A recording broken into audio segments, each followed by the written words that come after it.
Donnie and Dolly. The team is supported by ableauctions.ca. Closing your business? We can help. Friday edition of the show with all of our guests, sponsored by Basant Motors. They have their scholarship back, and this year it is up to $34,000. If you know a graduating high school senior, get them to check out the details at basantmotors.com, basantmotors.com. And a reminder, the deadline to enter is this Sunday. So make sure you get on that this weekend. One guy, he when you talk about schooling, you bring it up all the time, Rick. You believe he went to Harvard. That's I believe he thinks he went to Harvard. He thinks he's really, really smart.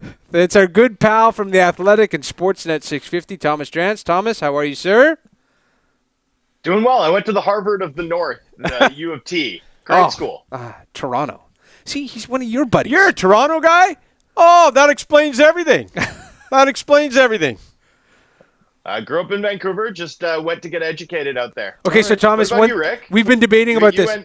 Rick's education came in walking through the cold in the northern towns of British Columbia. Minus 40. I have walked in minus 40. Yeah. Thomas, my mustache froze.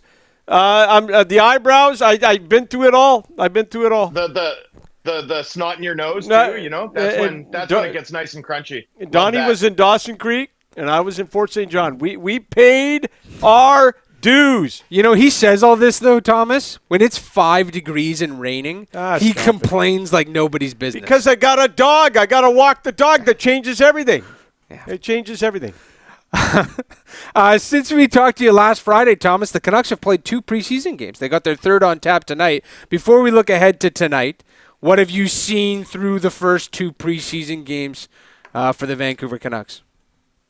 Yeah, I mean, on a team level, you know, not a ton. I mean, I think we've seen some more aggression in terms of the defensive zone. I think we've seen that this team wants to play a little bit faster, and I think they've executed it for the most part.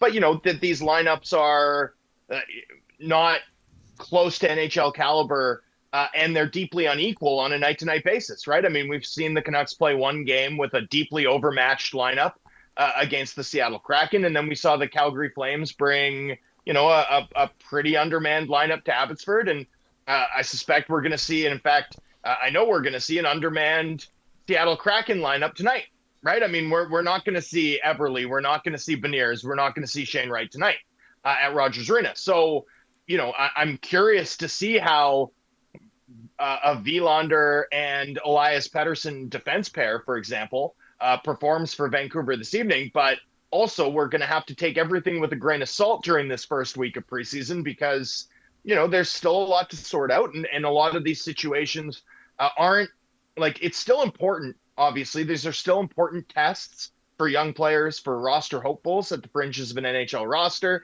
trying to make a case for themselves, trying to make an impression. It's still important, but it's not the sort of test that is going to give us the answers we need to have in terms of having a better sense of, you know, who's ready to really like handle the pressure that you're going to feel once it's, you know, NHL stars bearing down on you on the forecheck. So, you know, I think we've learned a little bit about the Canucks in the first 2 preseason games, but not a ton yet. And realistically, I don't know that we'll learn much more tonight, and probably not on Sunday, right? It's really those last 2 next week that I'm looking at. Once it becomes October, that's when we'll start to weight it a little bit more heavily. Speaking of finding out who's ready, Thomas, Wednesday night, Nils Hoglander goes down with his injury. We don't know the extent of it yet. Which door opens the widest for which player on this Canucks roster with that Hoglander injury? It's a good question, right? Because, I mean, the way that we were looking at this Canucks lineup, I think we have a sense from the way that they've been installed together since the start of training camp that Besser, DeBrusk, and Pettersson is going to get sort of the first chance to be Vancouver's top line. I think we believe strongly that it'll be Evander Kane and Philip Hedl and X on the second line, right? Might be Connor Garland, but maybe they want Garland to drive a third line. So there's a significant opportunity there. I would have thought Nils Hoglander would be a strong contender, maybe even a favorite to win that second line spot. So, you know, and then there's the knock-on effect where if that spot's open and now Nils Hoglander's spot is sort of a third line left wing, might also be vacant. Well, now there's multiple top 9 wing spots available for whether it's Kravtsov, whether it's Baines, whether it's Linus Karlsson, Drew O'Connor. There's now a scramble and real opportunity, especially in the event that this Nils Hoglander injury is going to prevent him from being ready night 1 of the regular season, which, again, we don't know. But, spotted reportedly leaving the rink in a walking boot. That would suggest that, you're probably looking at least a week-to-week sort of situation, which could open up a night 1 or a game 1 vacancy 2, in fact, in the middle 6. So, very fascinating to see how this plays out here. I think Kravtsov is sort of an interesting guy. We're going to see him get a pretty significant look if we read into how they practiced yesterday and extrapolated in terms of what we expect tonight. He's a player who looks like he might get a long look here. Obviously, we know the size. We know the skating ability looks improved based off of his 2 years in the KHL. And we know that there was interest in him around the league, that, the Canucks decided to take the first look at this player, but had options. There was interest in him around the league. So the fact that they didn't monetize the asset, right, didn't take the mid-round pick or what have you this summer, I think is probably pretty telling about what this club thinks that he might be able to bring. So, he'd probably be one of the names that I'm most intrigued by. Thought he had a strong performance in Abbotsford the other night, and looks like he's going to get a look to try and build on that this evening. That third pair right side, some good young defensemen battling hard. Mancini, Willander, and Pettersson. How do you see that shaping out, Thomas? I think there's a lot of road to run, but, without question, I think Wilander's had, probably his 2 best performances that I've ever seen in his first 2 preseason games. So that was well timed for him. I think, at the very least, he's if he's not at the front of the line, he's definitely pushing for it. And then Mancini has goals in both of his games. And, this is a player who knows how to make a training camp, right? This is only his second NHL training camp, and he made the Rangers out of camp last year, Rick. He played 9 games for them in the month of October. And they only played 6 until he was dealt thereafter, but he did make the team out of camp. He's got the tools to make an impression, and he's made one. And then Elias Pettersson, we only saw him play that 1 game in Seattle. And in contrast with Willander, I thought that was, probably his most pedestrian performance that I've seen when you sort of consider training camp and the prospect tournament. And that sort of came at a poor time for him. Again, I don't think this is going to get sorted out necessarily tonight or what have you.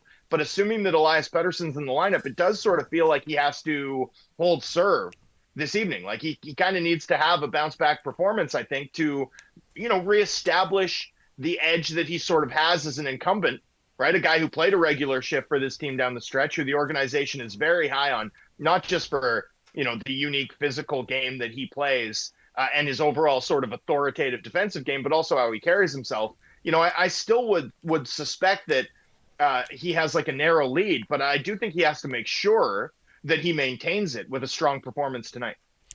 Always good when a young kid like Braeden Cootes does what he does. He's making it hard for the Canucks to cut him. He just gets better every day. There's so much. Yeah, the skating is what jumps off the ice first. You can't miss it. He's an exceptionally strong skater, an NHL level skater. And the fact that he's got that type of speed, those types of edges, that type of ability technically now, given that, there's still a long road for him to follow in terms of his physical development, I think that's pretty exciting, right? He's going to be built very differently at 21, 22, 23 than he is right now at 18. And, that can make a guy faster. That can make a guy more powerful. We see it all the time. And so, this guy's got a chance. Right now, I'd say, he's probably an above average skater by NHL terms, but with the potential to be really fast as he matures physically down the line. So that's an exciting prospect. The other thing to watch for tonight, he's got a pretty deceptive release. He's got a funky release. His wrist shot, especially in close, and his drag shot, it doesn't look like something you'll see very commonly. And I mean that in a complimentary way. He's got sort of a very deceptive, very odd looking release in a way that I think goaltenders find it difficult to read and makes him productive. So those have been sort of the 2 attributes that have left off the ice in watching him play. I also think he's flashed some playmaking, which wasn't the strength of his sort of profile coming out of the WHL. So you like to see, You like to see that. I still think there's going to be more East-West creativity that he'll have to tap into. One of the reasons why I think he might benefit, actually, ultimately, from going back and playing huge minutes as a captain in the WHL this season, just as he sort of explores what his peak offensive ceiling might be at a lower level. Like, I think that'll be good for him in time. But, you know, right now he's performed well enough. He's carried himself in a way that has really impressed the organization behind the scenes. Obviously, I don't have a firsthand glimpse of that, but the accounts that I'm hearing, are glowing about how this guy's behaving, about the maturity level, about some of the professional habits that he has in terms of his preparation and off-ice work. So, you sort of put that together, and there's a huge opportunity ahead of him over the next 10 days here to continue to state his case and make these decisions difficult for the Canucks. There's definitely an open-mindedness internally. No, make no mistake about it. There's an open-mindedness internally, and if he keeps performing the way he did at camp, the way he did in his preseason debut over the weekend in Seattle, if he keeps performing to that level, he's going to keep playing NHL games. You just mentioned professional habits, Thomas. Nobody has better professional habits than you. Oh. Wow. Well, thank you. You don't have to lie about it. Exactly my thoughts. Thanks as always, Thomas. Appreciate it. Talk to you next week. Cheers, gentlemen. Thanks for having me.